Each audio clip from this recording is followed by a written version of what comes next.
Ya, Assalamualaikum warahmatullahi wabarakatuh. Oke, teman-teman, sore hari ini kita akan sharing terkait dengan asuhan keperawatan pasien dengan katarak dan glaukoma. Nah, kalau secara sekilas ya katarak itu terkait dengan lensa mata ya. Glaukoma itu terkait dengan sistem persarafan. Oke, lanjut. Nah, kalau dilihat gambar ini kita terlihat ya, yang sebelah kiri ini itu yang katarak ya, karena warnanya terlihat tuh ada putih-putih. Nah, katarak itu apa teman-teman? Katarak itu perubahan lensa mata yang seharusnya jernih ya normalnya itu menjadi keruh. Nah, kalau keruh itu bagaimana nanti akibatnya? Akibatnya akan sulit untuk melihat benda ya. Dan umumnya 85% itu katarak itu karena berkaitan dengan usia. Faktor risikonya apa? Faktor risiko yang pertama paparan ultraviolet, berarti matahari, gitu kan, usia lebih dari 40, riwayat keluarga, kebiasaan merokok, dan juga mungkin ada penyakit-penyakit penyerta lainnya ya, eh, DM, gitu ya, itu yang bisa menyebabkan katarak. Nah, kalau stadiumnya kita lihat yang pertama stadium incipient, ini stadium awal ya. Jadi nanti di lensa matanya itu akan terlihat seperti ada bercak-bercak biji ya, putih terlihat seperti itu. Dan kalau dicek visus mata dia umumnya masih bagus ya. Tapi dengan akan terlihat seperti itu belum ada gangguan fisik. Yang kedua stadium imatur. Nah ini mulai kalau kita lihat di lensanya ada warna keruh ya. Dan umumnya di bagian apa namanya bagian bawah gitu ya. Dan juga belakangnya ada bagian-bagian keruh. Yang ketiga stadium matur. Kalau stadium matur ya teman-teman ini udah mulai keruhnya keruh seluruhnya gitu ya. Dan yang terakhir ini stadium hipermatur. Nah, kekeruhannya itu menyeluruh. Ya, seperti kalau terlihat itu seperti bubur. Tuh, dan ini yang ingat ya katarak ini bisa menyebabkan terjadinya kebutaan. Seperti itu. Kalau lihat di gambar, teman-teman ini ada normal, ada yang katarak. Jadi nanti kalaupun normal itu dia masuk lensa, nanti difokuskan ke retina sehingga kita bisa melihat. Tapi pada katarak itu eh, apa namanya si gambarnya itu tidak fokus, justru menyebar, jadi buram nantinya. Makanya gejala utamanya apa nih pada katarak? Penurunan ketajaman penglihatan secara progresif, berkabut, gitu ya. Kalau lihat matahari silau, kemudian seperti ada titik gelap di depan mata, gitu kan, ada bayangan gitu, ya, dan juga ganda penglihatannya. Gejala lainnya apalagi ya? Umumnya ada halo, gitu ya, ada berbentuk lingkaran di sekitar sinar itu. Kemudian yang selanjutnya warnanya berubah warna warna. Kadang-kadang sulit berkendara di malam hari. Jadi kemudian juga penglihatan kuning gitu ya. Itu gara-gara visualnya karena kan ada keruh di lensanya. Bagaimana pengobatannya ya? Umumnya penghambat ya, penghambat aldosal reductosa ini obat-obatannya contohnya aspirin gitu kan. Nah, kalaupun obat-obatan yang lainnya ini ya untuk memperlambat proses penguruhnya itu ada katalin ya gitu kan ada Quinax ya bentuk-bentuk obatnya Katarlen ini obat-obat tetes biasanya. Nah untuk kontraindikasinya jadi katarak itu kan tadi salah satunya bisa dengan apa namanya dengan operasi gitu kan tapi operasi ini tidak bisa dilakukan atau kontraindikasi kalau ada apa infeksi sekitar mata jadi ini tidak bisa dilakukan katarak nanti risiko menyebar infeksi. Yang kedua, tekanan bola mata cukup tinggi. Jadi kalau tekanan bola matanya tinggi itu nggak bisa dilakukan operasi lagi. Kemudian ada penyakit penyerta, gitu, hipertensi, diabetes. Nah itu harus disembuhkan dulu, harus normal dulu. Adanya nistagmus gitu kan atau anemia grafis. Nah bagaimana persiapan operasi katarak? Ya? Nah persiapannya yang pertama, mungkin seminggu pasien yang perokok itu nggak boleh merokok. Kemudian untuk gula darah sewaktunya dinormalkan dulu ya sampai 140 mg per desiliter. Tekanan darah waktu itu lagi hipertensi kontrol ya. Jadi ya jangan melebihi 140 per 90. Kemudian ya harus mandi di pagi harinya ya bersih gitu kan sebelum datang operasi katarak. Edukasinya bagaimana ya setelah dilakukan pasca bedah katarak? Ini harus dibersihkan kelopak mata pagi dan sore gitu ya. Jangan menekan bola matanya. Kemudian lindungi mata operasi dengan 1 minggu pertama dengan kacamata kacamata siang hari atau kacamata malam dipakai. Kemudian yang ketiga, nah, obat mata-matanya harus minum, sorry, makanannya harus makanan yang ada sayurnya, biji-bijian, apa menghindari seperti itu ya. Kemudian juga apalagi yang suka pakai riasan gitu. Nah ini kalau post katarak jangan dulu. Kemudian disarankan untuk menghindari tidur pada sisi mata yang dioperasi. Kalau mata yang sebelah kanan, berarti jangan tidur dengan ke sebelah kanan yang kiri. Nah, kemudian juga jangan tidak mengangkat beban-beban berat, ya, 5 kilogram. Ini 2 minggu juga nggak boleh angkat-angkat yang berat seperti itu. Kalaupun mau mencuci rambut ya boleh, asal diperhatikan tadi ya ditutup matanya, kemudian di jangan pakai sabun atau sampo. Nah, terkait dengan yang lainnya sebelum obat-obatannya ada obat-obatan tetes mata ya. Yang pertama umumnya Ploxa ini 1 jam sekali tetes mata ya. Sampai rumah dan apa namanya bilang tidur juga Kitrol obat tetesnya 2 jam 1 tetesnya. Dan ini juga nanti ada jaraknya. Kalau Ploxa itu umumnya 5 menit maksimal apa namanya minimal harus lebih. Kemudian pakai pelindung mata ya ditutup matanya yang katarak tadi. Nah, kalaupun ada yang gejala-gejala seperti ini nih, mata bertambah merah, penglihatan buram, mata terasa sakit, gitu ya. Nah, itu harus segera untuk follow up lagi ke dokter. Jangan menunggu. Nah, kemudian juga harus diperhatikan matanya. Nah, ininya matanya, kalaupun itu harus ditutup dengan kasa yang steril ya, minimal 1 hari sekali diganti. Mata yang post katarak jangan sampai kena pukul atau bentur. Nah, untuk patofisiologi ini bisa trauma ya tadi, trauma sehingga kena serabut ya, ada jadi keruh nanti. Atau degeneratifnya usia ini.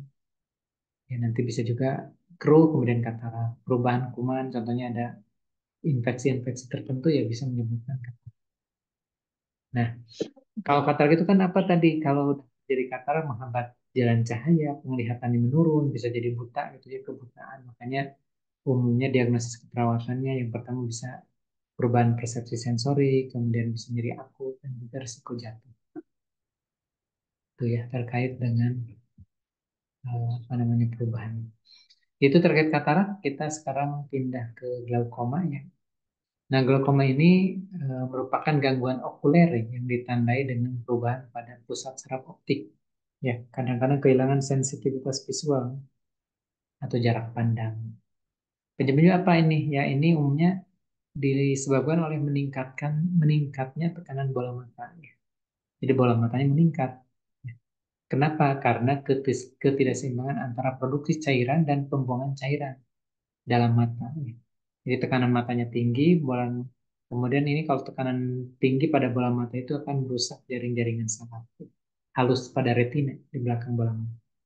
Nah, apa yang terjadi kalau terjadi apa namanya penekanan pada jaringan saraf gitu ya? Nanti akan kekurangan oksigen, kemudian bisa nekrotis dan juga kematian berarti saraf. Ya, nah itu jadi kebutaan nanti ya. Nah, untuk klasifikasinya ada glaukoma primer, ini untuk sudut terbuka tertutup, ada kongenital, ini kelahirannya lahir mungkin dari sejak lahir. Sekunder bisa karena penyakit-penyakit penyerta lain, hipertensi, DM, gitu kan. Dan juga glaukoma absolut. Ya, absolut berarti glaukoma yang sudah apa namanya, udah fix dia rusak jaringan saraf. Untuk etiologi glaukoma ya, ininya ditandanya kan terjadi karena peningkatan tekanan intraokuler. Disebabkan oleh apa tadi bertambahnya produksi cairan mata oleh badan siliari. Yang kedua, berkurangnya pengeluaran cairan mata di daerah sudut bilik mata atau celah pupil. Jadi yang pertama produksi cairan mata bertambah gitu kan, sedangkan pengeluarannya berkurang, berarti kan akan numpuk ya di dalam bola mata. Nah itu yang menyebabkan terjadinya glaukoma. Adapun faktor resikonya dari glaukoma itu umur gitu ya, kemudian riwayat anggota keluarga ya, kemudian juga tekanan bola mata dan juga kena obat-obatan ya. Kemudian komplikasinya ya kalaupun tadi ya paling lanjut sih komplikasinya ya bisa kebutaan. Nah ini kalau patofisiologinya berarti kan ada penutupan mendadak sudut bilik mata. Tadi mata itu kan memproduksi cairan gitu kan, cairan humor aqueous. Nah ini kalaupun sirkulasinya tidak berjalan lancar karena sumbatan ya kan terhalang menutup tadi. Ya aliran menuju trabecular smooth terhalang, humor aqueousnya tidak terdrainase, berarti kan numpuk di dalam bola mata. Kemudian itu diproduksi terus gitu ya, sehingga akan adanya peningkatan tekanan intraokular TIO yang mendadak. Nah ini yang nanti bisa menyebabkan kerusakan saraf optik. Nah manifestasi klinisnya ini kalau terjadi glaukoma, yang pertama mata terasa sangat sakit, biasanya sakitnya sampai ke belakang kepala ya kayak tekanan darah tinggi gitu. Kedua, kadang-kadang saking sakitnya itu bisa menyebabkan mual, muntah. Kemudian tajam penglihatan sangat menurun ya, jadi sangat menurun sekali nanti ya. Kemudian kalau ada lampu itu ada halonya, ada bunderan di sekitar lampu. Kemudian ada edema kornea berat. Pencegahan bagaimana untuk pencegahan terkait peningkatan tekanan intraokulernya? Nah ini tadi kan udah mas sudah deteksi di glaukoma, ya ini harus dihindari nih. Kurangi stres, hindari membaca dekat, ya. Kemudian diet rendah natrium, batasan kafein, mencegah konstipasi, ya, dan sebagainya. Tes glaukoma ini banyak teman-teman, ada uji kopi, uji minum air, uji steroid ya.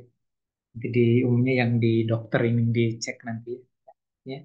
Biasanya penderita minum 1-2 gelas kopi pekat atau mangkok gitu ya. Kemudian bola matanya dicek. Kalau naiknya 15 sampai 20 ya setelah minum 24 menit, nah itu glaukoma. Kemudian uji minum air gitu ya. Nah, ini sebelum makan pagi tekan bola mata diukur dulu ya. Kemudian nanti 15 menit kemudian diukur. Nanti kalau naik di 8 sampai 15 ya, itu menunjukkan glaukoma.